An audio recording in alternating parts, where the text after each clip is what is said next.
ક્યારેક વ્યવહારમાં અટપટું ક્યાંક વિચારમાં વયું જવાય, ક્યાંક મૂંઝવણ આવે, ગમે તે રસ્તો ન જડે ત્યારે ભગવાનના નામનો આશ્રય લેવો એટલે જોજો તરત ભગવાન અંદરથી રસ્તો આપી જ દેશે. પણ ભગવાનના નામ ઉપર આપણને વિશ્વાસ હોવો જોઈએ તો થાય. વિશ્વાસુને ભગવાન એકદમ નજીક છે.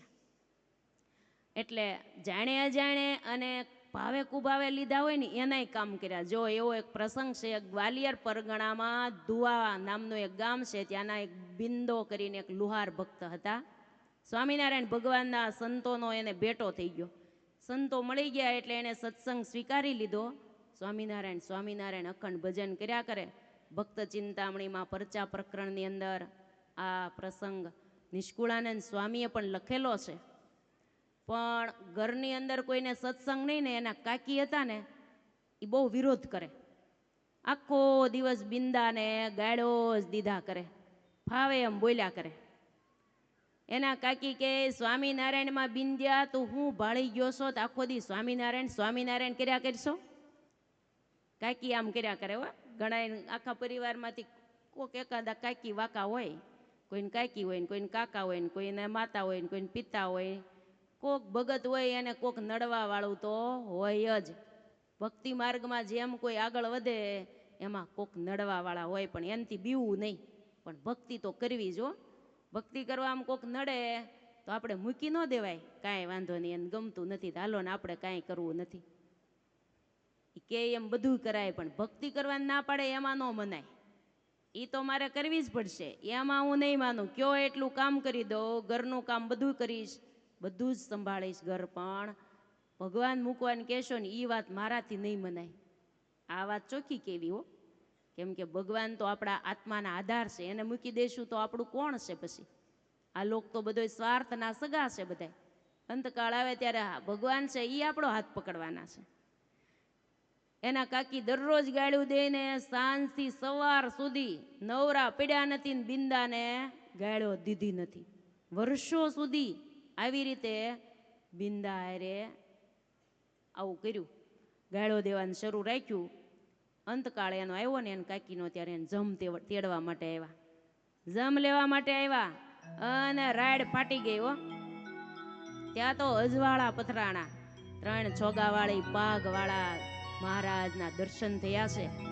મહારાજના દર્શન કરી અને ઈ ઓળખી ગયા હો. પાછા બિંદાના કાકી ગાળું દઈ દઈને બિંદાને ફાવે એમ બોલતા હતા ને તોય મહારાજના એને ક્યારેક દર્શન કર્યા હશે ને એટલે ઓળખી ગયા અને કીધું, લે તમે સ્વામિનારાયણ ભગવાન મને તેડવા આવ્યા, મેં તો તમને ગાળું જ દીધી છે, તમારા ભગતને ગાળું દીધી ને તમને દીધી છે, મને તેડવા આવ્યા. પણ મહારાજને બાળીને જમ ભાગી ગયા. ભાઈ વિચાર કરવા માંડ્યા કે મને ભગવાનનું તેડું હોય જ નહીં, આ કેમ આવ્યા એની મને ખબર નથી પડતી. મહારાજે આકાશ માર્ગે ઊભા ઊભા કીધું.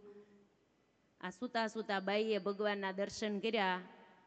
એમે કીધું કે મેં તો તમારું ભજન નથી કર્યું. મહારાજ કે ભજન નથી કર્યું પણ તમે અમારું નામ લઈ લઈને ગાળ્યું તો દીધી જ હતી ને. સ્વામી નારાયણીઓ આવો ને બિંદીઓ આવો ને સ્વામિનારાયણ એમાં વચ્ચે નામ તો આવી જાય કે નહીં. હું તું સ્વામિનારાયણમાં બાળી ગયો છો ને એમાં વાતની વાતમાં તમારે સ્વામિનારાયણ નામ તમારી જીભ ઉપર આવી જતું હતું ને એટલે તમને ભજન થઈ ગયું ગણાય. જાણે અજાણે પણ ભજન થઈ ગયું છે એટલે તમારે હવે જમપુરીમ નથી જવાનું. એટલે જમ થકી અમે તમને ઉગારી લઈએ છીએ. મહારાજ કે ગાળે ગાળે પણ અમારું નામ લીધું છે, ગાળે ગાળે હો. તોય કેટલા દયાળુ જો, ગાળું દઈ દઈને નામ લે તોય તેડવા આવે. જમને બગાડી મૂક્યા ને મહારાજ એને ધામમાં તેડી ગયા છે ને. કૃપાળુ ભગવાન કેવા. તો ભક્તિ ભાવથી આપણે હૃદયના ભાવથી ભજીએ તો ભગવાન કોઈ દિવસ આપણને ભૂલે? વિચાર કરો, ભગવાન ઉદ્ધાર કરે કે નહીં આપણો? માટે જો ભગવાનના ધામમાં જવું હોય તો ભગવાનની ભક્તિ તો કરવી જ પડશે. આજ કરીએ કાલ કરીએ કે 100 જન્મ પછી પણ ભગવાનની ભક્તિ કરવી જ પડશે. ભગવાનની ભક્તિ કર્યા વગર ચાલશે નહીં. અખંડ ભગવાન જે સંભાળે ને એને ભગવાન સંભાળે છે. સાંભળજો, અખંડ ભગવાનને જે સંભાળે એને ભગવાન સંભાળી લે છે. એવી એક વાત સાંભળવી છે. કૃષ્ણ ભગવાનના એક ભગત થઈ ગયા. સ્વામિનારાયણ ભગવાનના ભગતની આપણે વાત કરીએ. હવે શ્રી કૃષ્ણ ભગવાન એક આશ્રિત હતા, એનું નામ હતું ચોખા મેળા. ચોખા બા પણ એને કહેતા હતા. મહારાષ્ટ્રમાં આવેલા પંઢરપુર નામનું એક તીર્થ સ્થાન છે. પંઢરપુરમાં નામદેવજી મહારાજ, જ્ઞાનદેવજી મહારાજ આવા મહાન સંતો થઈ ગયા. ત્યાં એક ચોપાનદેવજી મહારાજ પણ એક મહાન ભક્ત થઈ ગયા. એમાં મોટા મોટા સંતો ત્યાં પંઢરપુરમાં બહુ ભક્તો થયા. પંઢરપુરની બાજુમાં એક મંગલબેડા નામનું ગામ છે. ત્યાં એક ચોખા મેળા, એનું ટૂંકમાં નામ હતું ચોખા બા. ચોખો બા, ખાવાનું ચોખા નહીં હો. બા એટલે પુરુષ ભક્ત હતા. સાંભળજો, એની વાત સાંભળ્યા જેવી છે. ભગવાનને ભજે એને ભગવાન સંભાળે છે. ભગવાનની ભક્તિ બહુ કરતા હતા, પણ કઈ રીતે એને ભક્તિમાં જોડાણા, તો એનો જન્મ ઈસવીસન 1270ની સાલમાં થયેલો. એના પત્નીનું નામ હતું ચોયરાબા, આનું નામ હતું ચોખાબા. બંને દંપતી અવારનવાર પંઢરપુર દર્શન કરવા માટે જતા હતા, વિઠ્ઠોબાના દર્શન કરવા માટે. વિઠ્ઠોબાનું સ્વરૂપ છે, આમ કેડે હાથ દીધેલા, તમે દર્શન કર્યા હોય તો. કેટલાય પંઢરપુર દર્શન કર્યા છે, યાત્રામાં ગયા હોય એને થયા હોય.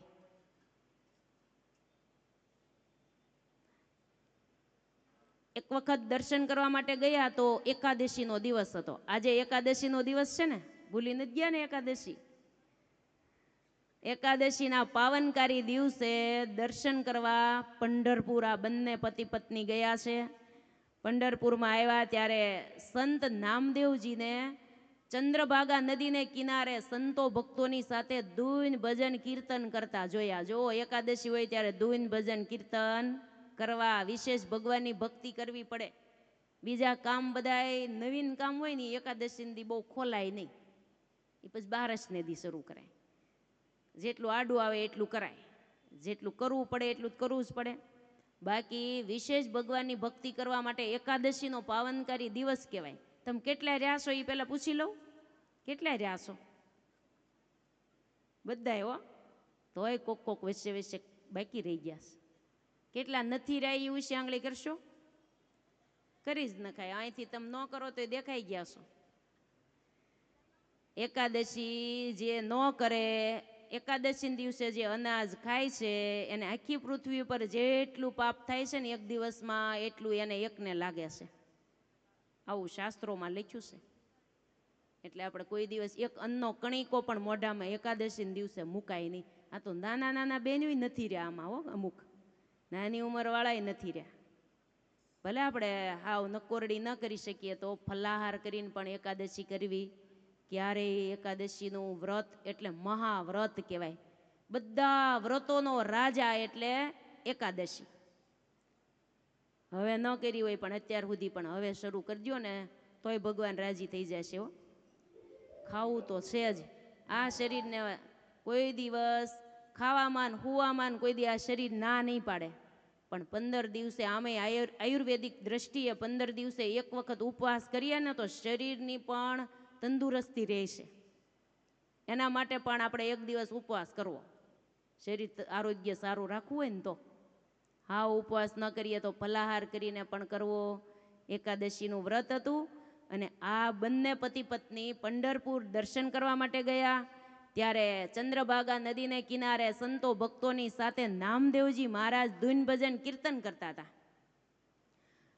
એટલે આ બંને પતિ પત્નીને બહુ આનંદ આવ્યો. જો ભગવાનની ભક્તિ કરવી જેને ગમતી હોય ને એને ભક્તિ થતી હોય ને ત્યાં ઊભા રહેવામાં બેસવામાં બહુ આનંદ આવે. અને જગતના જીવ હોય એને ભક્તિમાં બહુ રસ ન હોય ને કોઈક ગામની પંચાયત કરતા હોય ને ત્યાં ઊભું રહેવું બેસવું બહુ ગમતું હોય. આપણે કેવા છીએ ને આપણે ટેસ્ટિંગ કરી લઈએ કે મને ક્યાં વધારે ગમે છે. ભક્તિ થતી હોય, ધૂન ભજન કીર્તન થતા હોય ત્યાં ગમે, કે પછી અમથી વાત કરતા હોય ટોળું બેઠું હોય ત્યાં મને ગમે. આપણે આપણી ટેસ્ટિંગ કરવાની, કોઈને કહેવાનું નહીં હોય આમાં મને આ ગમે છે. એટલે અંદરથી તરત ખબર તો પડી જ ગઈ હોય ને, કેવું ન પડે ને. એટલે બંને પતિ પત્ની તો ધૂન કીર્તનમાં બેસી ગયા. એને વિઠ્ઠોબા પ્રભુના કીર્તનો સાંભળીને બંને પતિ પત્નીનું હૃદય પ્રેમી હૃદય હતું ને એટલે હૃદય ભરાઈ ગયું. બેયની આંખોમાંથી પ્રેમના આંસુડા ચાલ્યા છે. ચંદ્રભાગા નદીને કાંઠે સંતો ભક્તોની મંડળી ભજન કરે છે, એમાં આ બંનેના હૃદય ભક્તિ ભાવથી પીગળી ગયા. જે ભગવાનના ભક્ત હોય ને એના હૃદય ભક્તિ ભાવથી પીગળી જતા હોય છે. થોડી વાર પછી સંત નામદેવજીનું ધ્યાન આ બંને પતિ પત્નીની સામે ગયું છે કે આંખમાંથી જ આંસુની ધારાઓ થાય છે. આંખોમાંથી આંસુ તો બે પ્રકારે નીકળે છે. હેતના આંસુ હોય, પ્રેમના આંસુ પણ હોય ને દુઃખના આંસુ પણ હોય. આ તો પ્રેમના આંસુ હતા. ભગવાનની સાથે પ્રીતિ લાગી હતી એટલે આંસુ પડવા લાગ્યા. બંને પતિ પત્ની તરફ નામદેવજી મહારાજનું ધ્યાન ગયું છે એટલે બંનેને પાસે બોલાવી અને પરિચય પૂછ્યો છે. ત્યારે ચોખોબાઈએ નામદેવજીને પ્રાર્થના કરી કે અમે મંગલબેડા ગામથી આવીએ છીએ. આપના દર્શન કર્યા એટલે અમારું મન એમ કહે છે કે આ સંતને ગુરુ કર્યા જેવા છે, માટે અમે તમારા શિષ્ય, તમે અમારા ગુરુ, અમારો સ્વીકાર કરો અને અમને ભગવાનને શરણે લ્યો. જો ગુરુ કર્યા હો. સંત નામદેવજીને આ ચોખોબાઈએ અને એના પત્ની ચોયરાબાઈએ ગુરુ કર્યા છે, કંઠી પહેરી છે, ભગવાનના ભક્ત થયા. બંનેની મુમુક્ષુતા જોઈ નામદેવજી મહારાજે માથે હાથ મૂકીને આશીર્વાદ દીધા અને એમ કીધું છે, જુઓ આજથી હવે આ જીભ ઉપર ભગવાનના મંત્રને મૂકતા નહીં. અખંડ જપ કરજો, વિઠ્ઠલ વિઠ્ઠલ વિઠ્ઠલા, હરિ ઓમ વિઠ્ઠલા, વિઠ્ઠલ વિઠ્ઠલ જપ અખંડ શરૂ કરી દેજો. ગુરુના આશીર્વાદ મળ્યા, ગુરુની આજ્ઞા થઈ એટલે શરૂ કરી દીધું અખંડ જપ કરવાનું. ભગવાનના નામ જપનો એણે ટેવ પાડી દીધી. જપ કરવાનું શરૂ કરી દીધું. બંને પતિ પત્ની પોતાને ગામ ગયા. બસ રટના લાગી ગઈ. લાગી જાય ને લાગી જાય છે હો. એક જ વખત જીવ જો જાગી ગયો ને તો કામ થઈ ગયું. તરત જ જીવ જાગી ગયા. બેયના બે પતિ પત્ની સર્વ ક્રિયામાં અખંડ વિઠ્ઠલ વિઠ્ઠલ વિઠ્ઠલ વિઠ્ઠલ જપે હો. અખંડ ભગવાનના નામ જપ કરવાની ટેવ પડી ગઈ છે. ગુરુ વચનમાં વિશ્વાસ રાખીને જપ કરે છે. પરિસ્થિતિ તો હાવ ગરીબ હતી. ચોખા મેળા આ ભગત પારકી મજૂરી કરવા માટે જાય, ઘરમાં જે કાંઈ આવે એમાંથી ગુજરાન ચલાવે છે. આજીવિકામાં બીજું કાંઈ નહોતું. મજૂરી કરીને રોટલા ભેગા થતા હતા. પરંતુ કામકાજ કરતા કરતા પણ ભક્ત હૃદય એટલે અખંડ ભગવાનનું સ્મરણ કરે. આ ચોખોબાના ભક્તિ ભાવથી ભગવાન બહુ પ્રસન્ન થયા અને અવારનવાર આને દર્શન દેવા માટે આવતા હતા મહારાજ. ઘણી વખત ભગવાને એને દર્શન દીધા હતા, પણ એમાંથી આપણે આજ બે પ્રસંગ એના સાંભળવા છે. બરાબર સાંભળજો. ભગવાને કઈ રીતે એને દર્શન દીધા. ચોખા મેળાના પત્ની સોયરાબા ગર્ભવતી હતા. ભક્તને મજૂરીની કામ કરવા માટે જવું પડે, ઘરમાં બીજું કોઈ નહીં. સોયરાબાની સંભાળ રાખનાર ઘરમાં કોઈ નહોતું. આવી પરિસ્થિતિમાં કોઈ સંભાળ રાખવા વાળું જોઈ એટલે એને એમ થયું કોણ સંભાળ રાખશે. એટલે ચોખોબા પોતાના બેન નિર્મળાબેન, એનું નામ નિર્મળાબેન હતું, એ બીજે ગામ રહેતા હતા બાજુમાં. એટલે એ નિર્મળાબેનને બોલાવવા માટે જાય છે કે આવી પરિસ્થિતિમાં હું બેનને તેડી આવું, એ બધી સેવા કરશે, કામકાજ કરવા મદદરૂપ થશે. એટલે એને સાસરે એને તેડવા માટે આ ચોખોબા નીકળ્યા કે બેનને તેડીને આવું એટલે પત્નીની પ્રસૂતિ વખતે સેવા કરે એમ. તે ચોખોબા તો હાલ્યા જતા હતા, તે રસ્તામાં ધૂન ભજન કીર્તન થતા હતા, એમાં બેસી ગયા. એટલે ભજનની એવી એને ખુમારી ચડી ગઈ તો ખ્યાલ ન રહ્યો કે હું બેનને તેડવા માટે જાઉં છું, મારા બેનને તેડવા નીકળ્યો છું, એ કંઈ ખબર ન રહી. અને સંતો ભક્તોની સાથે ભજનની ખુમારી ચડી ગઈ એટલે ભજન કરવા બેસી ગયા. ઓલું કામ એ ભૂલી ગયા જે કામે જાતા હતા એ. આ બાજુ એના પત્નીને અતિશય પીડા થવા લાગી. એટલે ભગવાનને ચિંતા થઈ કે મારા ભગત ભજનમાં બેસી ગયા છે, આ બાજુ પત્ની ને પ્રસૂતિનો સમય છે, હવે બેન તો હજી તેડીને આવ્યા નથી. ભગવાન વિઠ્ઠલનાથ ભગવાનને ચિંતા થઈ. પંઢરપુરમાં બિરાજિત વિઠ્ઠલનાથ ભગવાન પોતે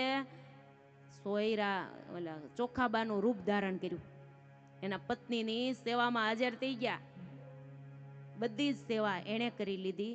અને આ બાજુ ભજન જ્યારે પૂરા થયા ત્યારે ચોખોબાને એમ છું, લે ઘણો સમય વીતી ગયો અને હું તો બેનને તેડવા માટે જાઉં છું ને અહીંયા સમય બહુ પસાર થઈ ગયો. એકદમ બેનને તેડીને પાછા આવ્યા. ભાઈ બેન જે આવતા હતા ને ત્યાં તો ભગવાને અહીંયા બધી સેવા કરી લીધી હતી. પછી એમ છું કે હવે બે બેન ભાઈ આવે છે ને એટલે ભગવાનને એમ છું હવે મારે અદ્રશ્ય થઈ જવું જોઈએ ને. મહારાજે કીધું, સોયરાબા હવે હું આ બધાય કપડાં લઈને નદીએ ધોવા જાઉં છું. પોટલું બાંધીને કપડાં ધોવા માટે ઉપડ્યા અને આ બાજુ ચોખોબા અને નિર્મળા બેન બે આવ્યા બેનભાઈ. અને આવી અને ભજન કરીને આવ્યા એટલે કીધું, સોયરા મારાથી બહુ મોડું થઈ ગયું હો, માફ કરજે મને, મારાથી મોડું થઈ ગયું આવવામાં. ત્યારે એના પત્નીએ સોયરાબાઈએ કીધું, તમે શું કહો છો? નિર્મળા બેને તો મારી બધી સેવા કરી. નિર્મળા બેનનું રૂપ ધારણ કરીને ભગવાન આવ્યા હતા, એના બેનનું રૂપ, કેમ કે એને તેડવાઈ ગયા હતા. એટલે કીધું, બેને જ બધી મારી સેવા કરી છે ને તમે કહો છો કે અમારે મોડું થઈ ગયું. ત્યારે કીધું, અમે તો અત્યારે આવ્યા, સેવા તો તમારી ભગવાને કરી છે હો. આપણે ભગવાનના ભગત છીએ એટલે ભગવાને આપણું ધ્યાન રાખ્યું. એમ કરીને હૃદયની અંદર બહુ આનંદ થયો છે કે ઓહો, ભગવાને બેનનું રૂપ ધારણ કરીને પત્નીની આ પરિસ્થિતિમાં બધી સેવા ભગવાને કરી. આંખમાં આંસુ આવી ગયા અને બંને પતિ પત્નીને ખ્યાલ આવી ગયો કે વિઠ્ઠલના જ ભગવાન સિવાય બીજું કોઈ ન હોય, ભગવાને જ આપણી સેવા કરી છે. બંને પતિ પત્નીને અંતરમાં આનંદ થયો અને આનંદના આંસુ પણ આવી ગયા અને ખ્યાલ આવી ગયો અને હૃદયમાંથી ઉદ્ગાર નીકળી ગયા કે ઓહો પ્રભુ, તમારી કેવી કરુણા, તમારી કૃપાની શું વાત કરીએ. અમે તમારા ભગત છીએ, કેટલી ભૂલોય કરતા હશું પણ તોય તમે અમારા કામ કેવા કરો છો. એમ કરીને હૃદયમાંથી જે ઉદ્ગારો નીકળ્યા ને એ જાણે આ કીર્તનની આપણે પંક્તિઓ સાંભળીએ ને એવા જ જાણે હશે. શી કહું કૃપા તમારી, વર્ણન કરતા જીવ જાય હારી. શું કહું કૃપા તમારી, વર્ણન કરતા જીવ જાય હારી. પડે પડે રક્ષા કરો છો, પડે પડે રક્ષા કરો છો. વિનંતી અમારી હૈયે ધરો છો, વિનંતી અમારી હૈયે ધરો છો. શું કહું કૃપા તમારી, વર્ણન કરતા જીવ જાય હારી. શું કહું કૃપા તમારી, વર્ણન કરતા જીવ જાય હારી. નથી અમે ભક્ત એકાંતિક, તોય અમારા કામ કરો છો. નથી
બંને પતિ પત્નીના હૃદયની અંદર ભગવાનની કૃપાના દર્શન થયા છે કે ભગવાનની કૃપા વગર આ કોઈ ન કરી શકે.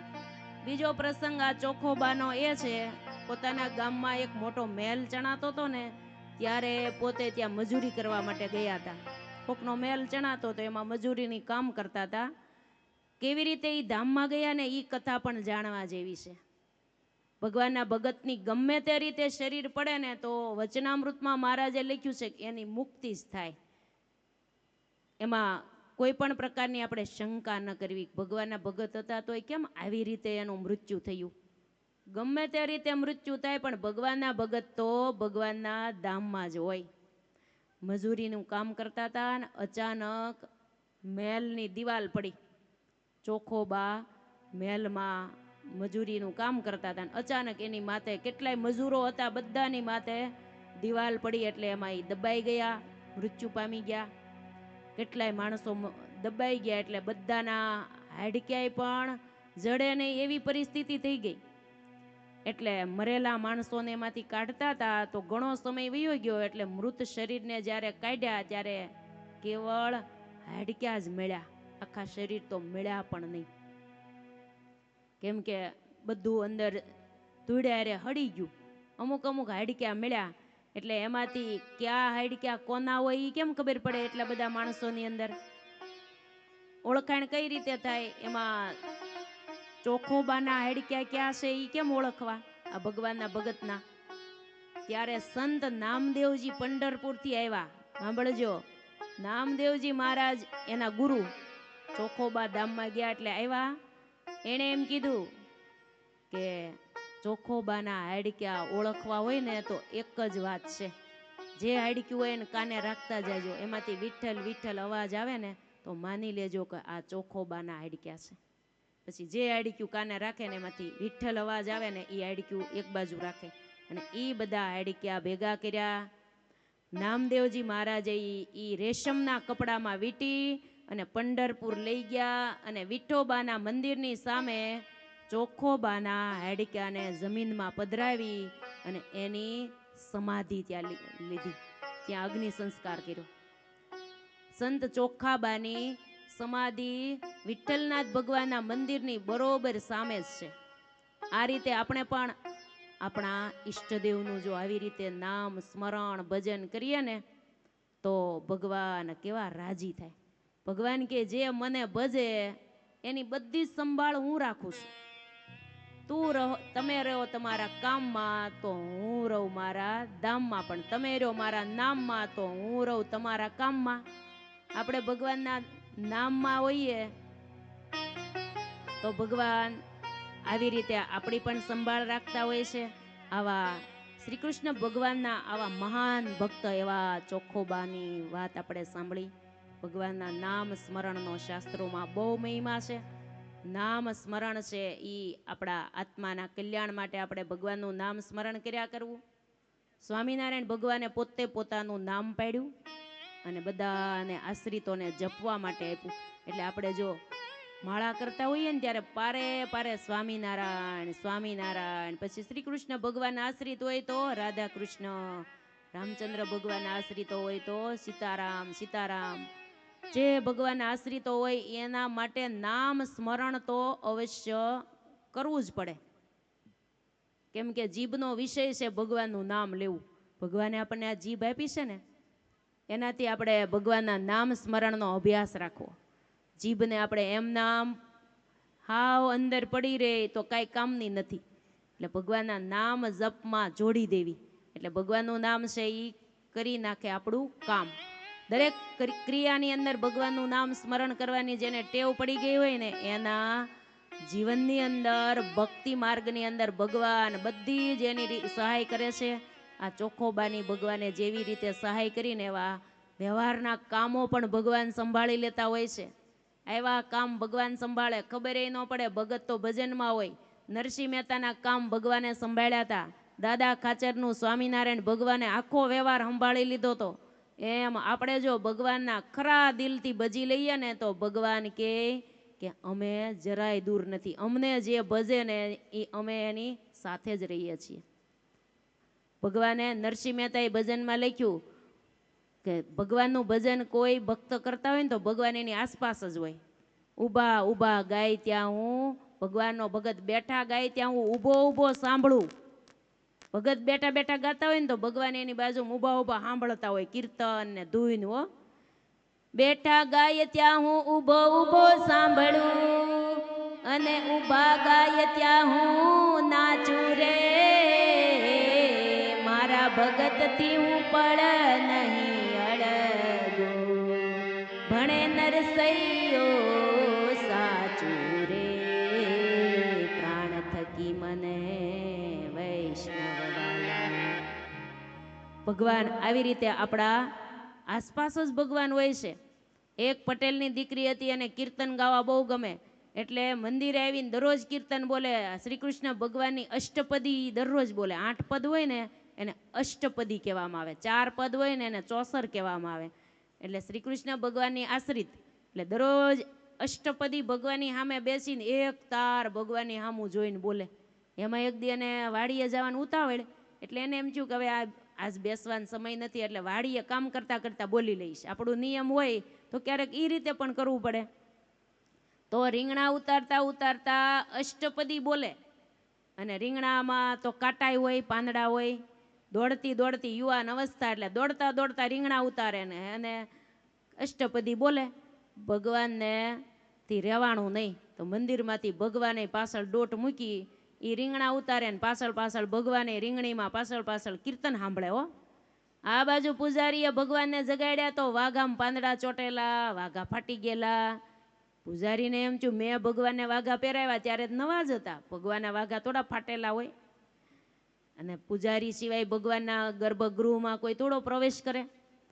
ત્યારે ભગવાને દર્શન દઈને કીધું પૂજારીજીને કે કોઈનો વાંક નથી, તમારોય નથી, પણ મેં કીર્તન સાંભળવા માટે હું દોડ્યો હતો ને, ત્યાં રીંગણીમાં દોટ મૂકી હતી. પટેલની દીકરી રીંગણા ઉતારતા ઉતારતા ગાતી હતી, મારાથી રહેવાનું નહીં ને, એટલે રીંગણીમાં હાલવું એટલે પછી વાઘા ન ફાટી જાય, રીંગણીને કાંટા હોય એટલે, અને એટલે આ પાંદડા ચોટ્યા છે. પછી એ દીકરીને કીધું કે તારે ભગવાનની સામે આવીને દરરોજ કીર્તન બોલવા, ભગવાને વાહે દોડવું ન પડે. જો ભગવાન વાહે વાહે ફરે. હો, ભાવથી જે ભજન કરે ને કીર્તન બોલે ને એની પાછળ પાછળ ભગવાન દોડે છે. ભગવાને ભક્તિ બહુ ભાવે, ભક્તિ બહુ વાલી છે, એટલે એ કરી લેવી.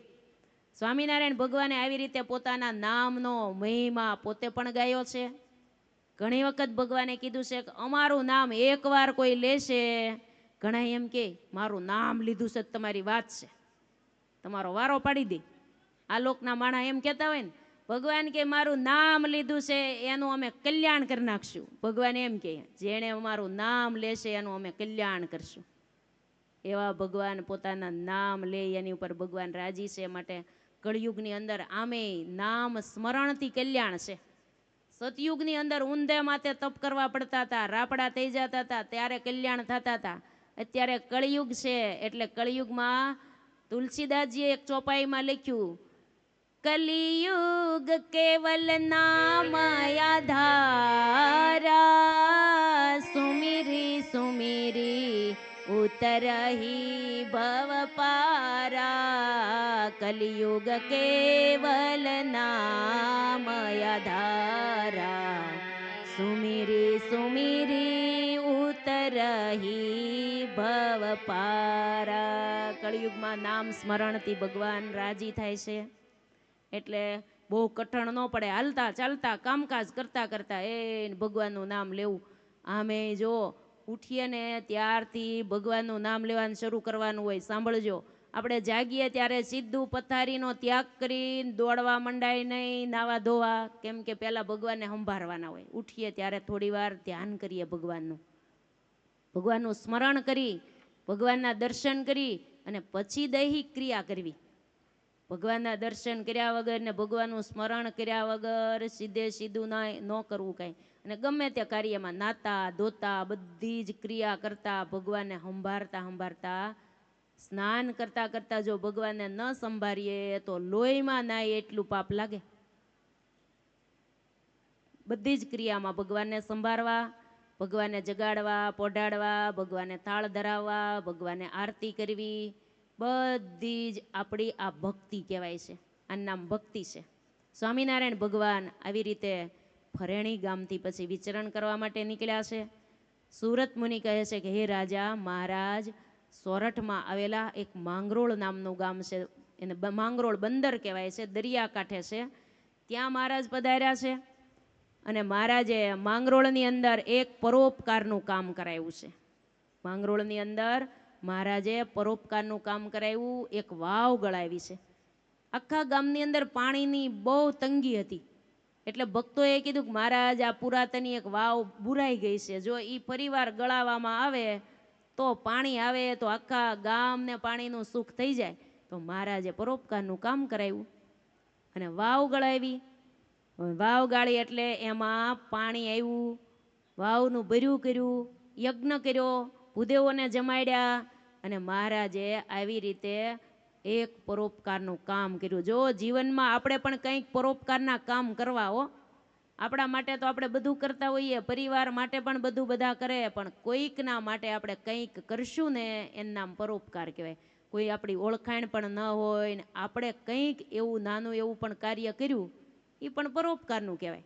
દાખલા તરીકે તમે અહીંયાથી બસમાં બેસીને ક્યાંક જતા હો, બસમાં બહુ ભીડ હોય, ઊભું રહેવાનું હોય, બધાને સીટ મળી ગઈ હોય ને આપણને મળી ગઈ હોય ને બીજા બધા ઊભા હોય ને એમાં નાનું બાળક તેડીને કોઈ ઊભું હોય, કોઈ બીમાર માણસ હોય, કોઈ વૃદ્ધ હોય, એને ભાળીને આપણને દયા આવી જાય કે મારામાં તો શરીરમાં શક્તિ છે ઊભા રહેવાની, 2 કલાક ઊભી રહો તોય મને વાંધો નથી આવતો. તો બીમાર માણસ હોય, નાનું એવું બાળક આમ તેડીને ધક્કામાં ઊભા હોય તેમ કહેવાય કે હાલો હું ઊભી થઈ જાઉં, તમે બેસી જાઓ, એને સીટ આપી દઈને. તો આ એક પરોપકારનું કામ નાનું એવું પણ કર્યું હો. આપણાથી બીજું બહુ મોટું ન થાય કંઈ નહીં, આટલું પણ આપણા ટચમાં કંઈક આવે ત્યારે આપણે કરી લેવાય. અને બીજું આપણને બહુ, આપણી પાસે પાણીની બોટલ હોય ને કોકને તરસ લાગી હોય ને એમ કહેતા હોય બહુ તરસ લાગીશ, બહુ તરસ લાગીશ, થેલીમાં લઈને બેઠા હોય ને ત્યારે આપણે કંઈ કહેવાય લ્યો આ પાણીની બોટલ, કે તમને તમારે નહીં જોઈ, કે મને તરસ જ નથી લાગી હોય ને તોય દઈ દેવાય. આ પણ એક પરોપકારનું કામ થઈ ગયું કે નહીં? આવું નાનું નાનું આપણા રૂટીન જીવનની અંદર કંઈક થઈ જાય તો એ હામાવાળા રાજી થઈ જાય, એના આશીર્વાદે મળી જાય. તો તરસ લાગે નહીં, થાકે ન લાગે, ઊભું રહેવું પડે ને તોય. પણ આપણે કેવું, આપણને સીટ મળી ગઈ એટલે આપણે રાજા, પછી બસવાળાને કહીએ હવે જવા દો બસ, આપણે બેસી ગયા એટલે પૂરું, આપણને મળી ગયું એટલે પૂરું, એમ નહીં. પરોપકારનું કામ આપણે વાવને કૂવા ન ગળાવીએ, ગીત કાંઈ નહીં, પણ આટલું જ થઈ જાય ને. સ્વામિનારાયણ ભગવાને આ પોતાના જીવન ઉપરથી શીખવાડ્યું છે હો. જીવનની અંદર કંઈક કરવું, આ જીવન ભગવાને આપણને આપ્યું છે ને એને આપણે ચંદનની જેમ ઘસી નાખવું. ચંદન છે એ ઘસાઈ જાય, લાકડું હોય એ મુલાયમ થઈ જાય, પછી એની સુગંધ બીજાને આપે, ભગવાને ચર્ચવામાં આવે તો ભગવાનના ઉપયોગમાં આવે.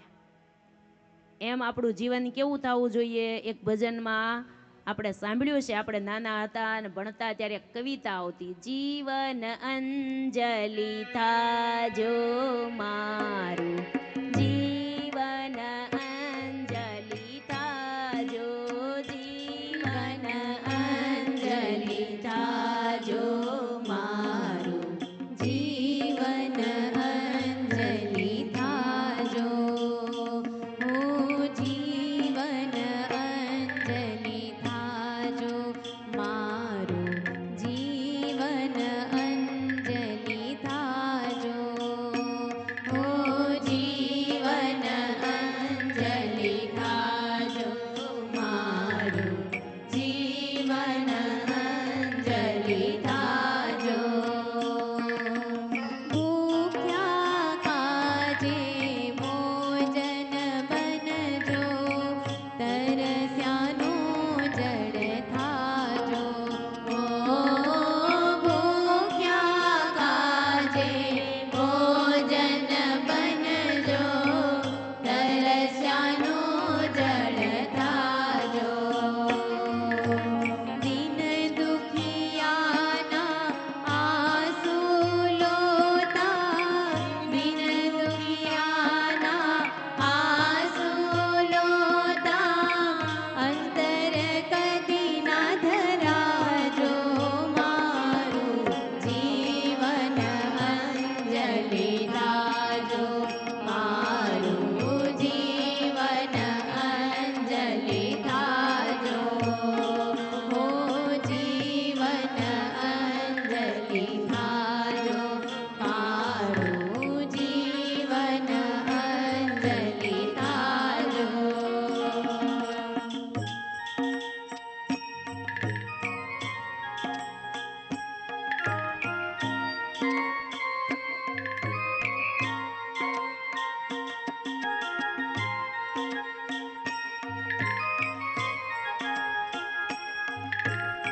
મહારાજે માંગરોળમાં વાવનું ભર્યું કર્યું, આવું પરોપકારનું કામ કર્યું. અને પછી આ સૃષ્ટિના સર્જન વખતથી આંગળીના વેઢે ગણી શકાય એટલા જ જે સ્થિતિએ પહોંચ્યા છે એવી ભગવાને સમાધિ પ્રકરણ મહારાજે માંગરોળમાં પ્રવર્તાયું છે.